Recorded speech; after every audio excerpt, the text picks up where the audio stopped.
Hey guys, what's going on? It's the HDS Racer, otherwise known as Don.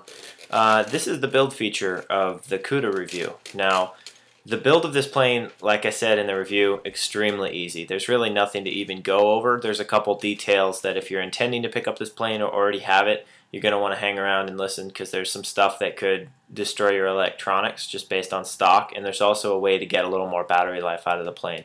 But first off, for the basic build, epoxy on wings, just make sure they're level, make sure they're pressed in as far as they can, and you've got your supports in there. Again, watch out for that epoxy. It cures very quickly. Give it, 30 seconds of vigorous mixing. Put it on there because it will set up in probably 3 to 5 minutes hard.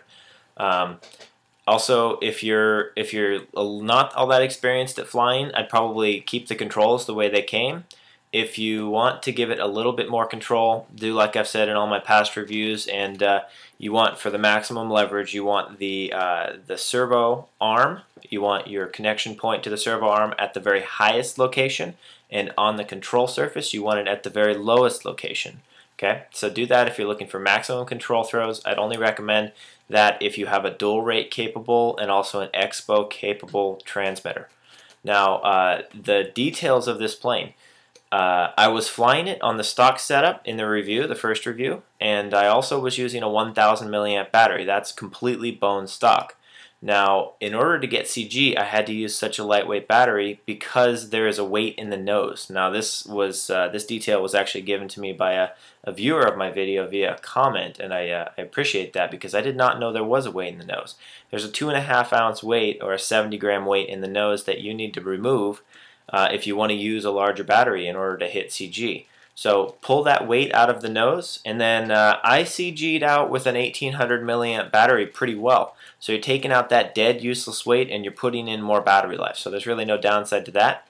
So 1800 milliamp battery, I'd say probably a 16 to a 2000 milliamp would be okay, but hit it right in the middle and do a 1750 to 1800 milliamp at about a 25C discharge rate. Now, another detail is the way HobbyKing set this plane up, they actually over-propped the plane for the electronics that were installed. That was one of the reasons I was getting such amazing power, so much power that it was the point that it was actually breaking the plane. I mean, it was pushing the motor tower off of the fuselage itself. So you got to kind of down the power of this in order to make your electronics last, because as it is with the stock prop, it pulls 26 amps. Now, the speed control is only a 20 amp speed control, so you're pushing way beyond what that's supposed to do. So that will eventually burn out. Now, the motor, I'm sure, is also designed to push less amps than that, so you'll also burn the motor out.